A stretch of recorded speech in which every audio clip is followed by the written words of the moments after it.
अस्सलाम वालेकुम my YouTube family, कैसे हैं आप सब। उम्मीद करती हूँ आप सब ठीक होंगे और मैं भी आपकी दुआओं के साथ बिल्कुल ठीक हूँ। बचपन की मोहब्बत इंसान कभी नहीं भूल सकता। वो लम्हे, वो प्यार वाली बातें जो दिन होते हैं, वो एक नई उम्र और एक नई उम्र के साथ नया तजुर्बा।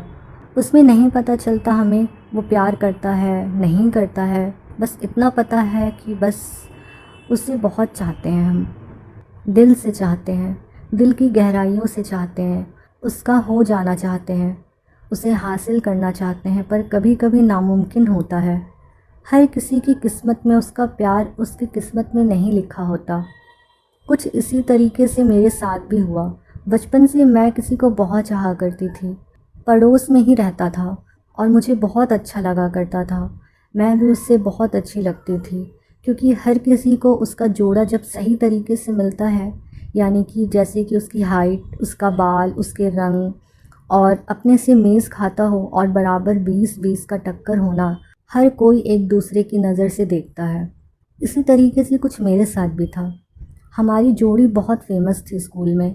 अक्सर हम साथ में जाते, धीरे धीरे कॉलेज जाने लगे और कब वो दोस्ती प्यार में बदल गई पता ही नहीं चला। पर वो एहसास बहुत अच्छा था। रातों को हम छत पर मिला करते, काफ़ी देर बैठ के बातें किया करते, एक दूसरे के बारे में सोचा करते और आगे के फ्यूचर के बारे में प्लानिंग करते।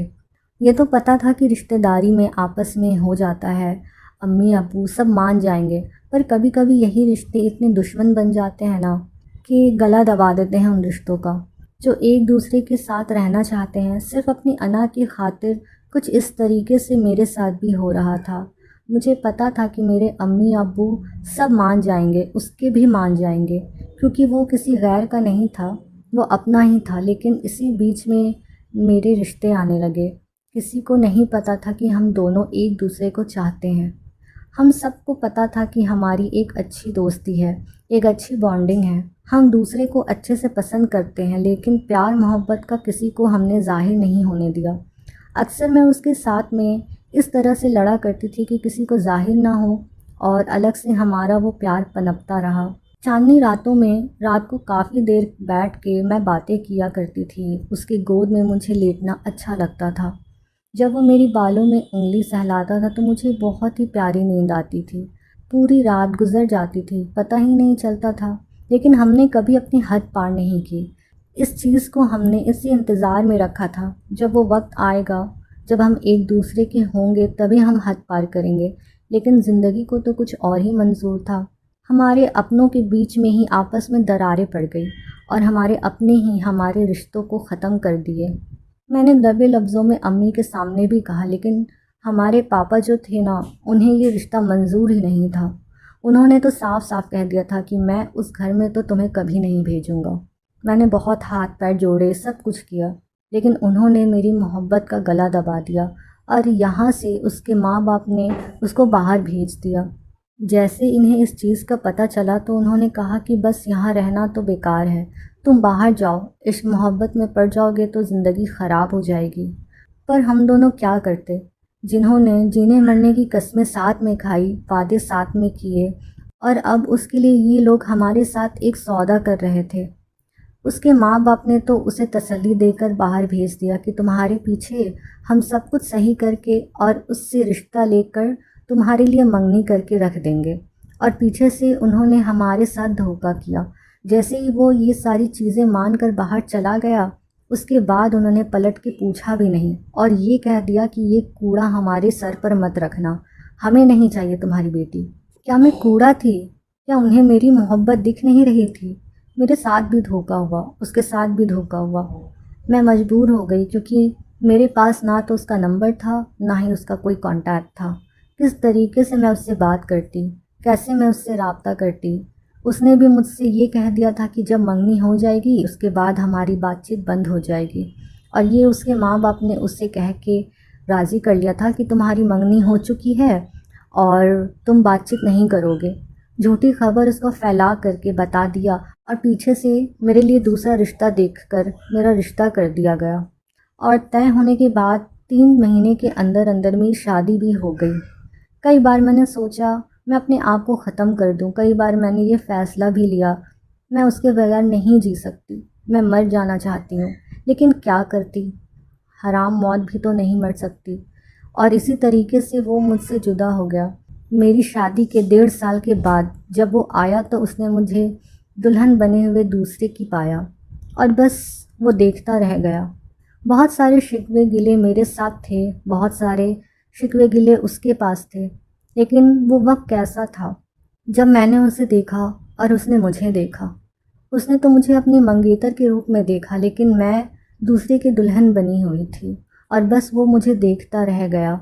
इतना लंबा अरसा घर वालों ने उसके सब कुछ छुपा के रखा।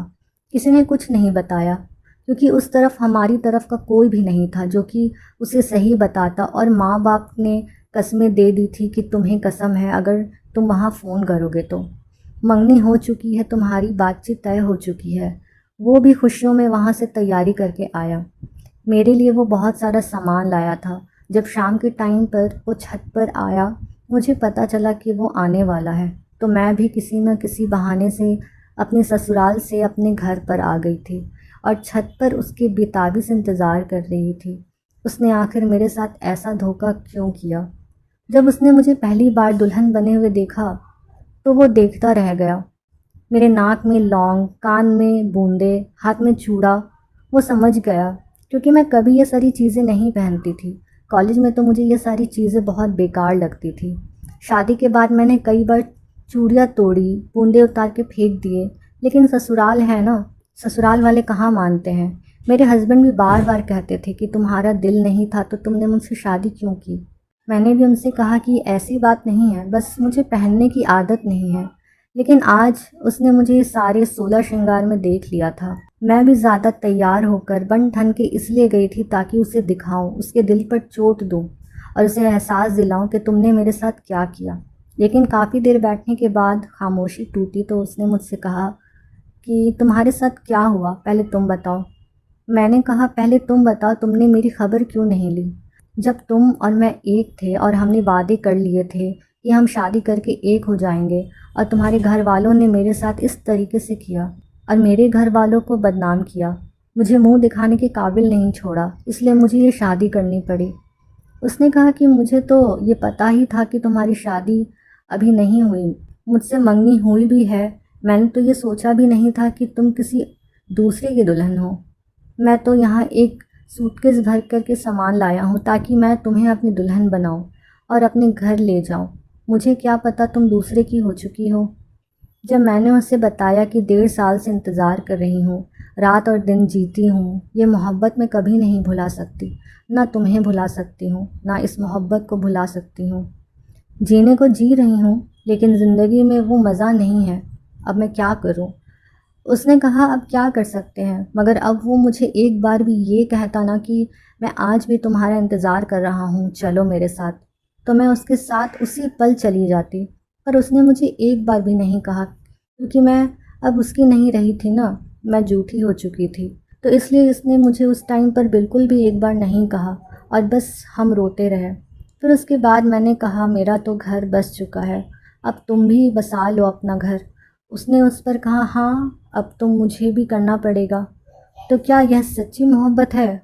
अगर उसे मुझसे सच्ची मोहब्बत होती तो जैसी मैं थी वो मुझे वैसी कबूल कर सकता था, मुझे ले जाता और कहता कि चलो अभी कहीं देर नहीं हुई। मेरे पास बाल बच्चे कुछ भी तो नहीं थे। लेकिन उसने मुझे एक बार भी नहीं कहा, और बस ये कहा कि अब तो बहुत देर हो चुकी है, तुम किसी और की हो चुकी हो। क्या जिस्म से ही प्यार होता है? क्या रूह कोई चीज़ नहीं होती? क्या मोहब्बत कोई चीज़ नहीं होती? मैं तो उसका इंतज़ार आज भी कर रही हूँ, उसके इंतज़ार में बैठी रही और कल भी बैठी रहूँगी। आज कितने साल गुज़र चुके हैं, लेकिन मैं उसे नहीं भुला पाती। उसकी वो खुशबू, उसकी वो बातें, उसकी वो याद मैं कभी नहीं भुला सकती। वो मेरी ज़िंदगी में मेरी सांसों की तरह हमेशा रहेगा, दिल बंद करके धड़कता रहेगा। उसकी यादों के सहारे मैं रहूँगी, लेकिन मेरी ज़िंदगी में वो खुशियाँ, वो बहारें, वो सारी चीज़ें कहीं ख़त्म हो चुकी है। अक्सर माँ बाप ऐसे ही करते हैं, अपनी खुशी के खातिर औलाद की शादी ऐसे कर देते हैं जहाँ वो खुश ना रहे, क्योंकि उन्हें अपना बोझ हल्का करना होता है और अपना फ़र्ज़ पूरा करना होता है, चाहे सामने वाले की ज़िंदगी कैसी भी गुजरे। कुछ इसी तरीके से मेरी ज़िंदगी भी गुज़र गई और यहाँ मेरी आज ज़िंदगी वही है जहाँ पर कल थी। उसने भी अपने आने के बाद मंगनी कर ली और अब शादी की तैयारियां शुरू है। मुझे उसे देख कर के एहसास ही होता है कि जब मेरी शादी हो रही थी तो मैं बुझी बुझी थी। ना मेहंदी लगवाने को दिल कर रहा था, ना हल्दी लगवाने के लिए दिल करता था। रोना आता था, हर वक्त एक मातम सा छाया हुआ रहता था। डोली भी उठी इस तरीके से जैसे जनाजा जा रहा हो। मैं जीते जी मर चुकी थी और आज भी मैं एक ज़िंदा लाश हूँ। ज़िंदगी तो मेरी उसके साथ गुजर रही है जिससे मेरे माँ बाप ने बांध दिया था, पर मेरा दिल खुश नहीं, क्योंकि कहीं ना कहीं आज भी वो मेरी यादों में बसा है। आज भी मैं उसका नाम लेकर आह भरती हूँ। आज भी मुझे उसकी याद आती है। आज भी मैं उसी दुनिया में जीती हूँ। चाहे वो अपनी ज़िंदगी में खुश हो, मैं उसे अपनी शादी की तैयारियां करते हुए देख रही हूँ। तो मेरा दिल जिस तरीके से हो रहा है ना, मैं ही जानती हूँ। ऐसा दिल करता है कि ये सारी चीज़ें एक पन्ने पर लिखूं और उसे मैं मिटा दूं और फिर से अपनी किस्मत में उसे लिख लूं। अगर वो थोड़ा सा भी मेरा साथ देता तो आज उसकी होती मैं। उसने आंख बंद करके घर वालों पर भरोसा किया। मैंने भी किया, और घर वालों ने मेरे साथ क्या किया। अपने होकर मुझे लूट लिया। अपने होकर उन्होंने मेरे साथ गद्दारी की। जिसे अपना चाहा उसने मुझे कबूल नहीं किया। अब मेरी ज़िंदगी किस काम की। ज़िंदगी काटने के लिए तो देखो कटती है, लेकिन वो मज़ा, वो बात नहीं होती जो एक हमसफ़र के साथ होनी चाहिए, जिससे दिल मिलता हो, जिस्म मिलता हो, जिसकी जिसकी खुशबू अपने जिस्म में आती हो। आज भी मैं एक ज़िंदा लाश ही हूँ।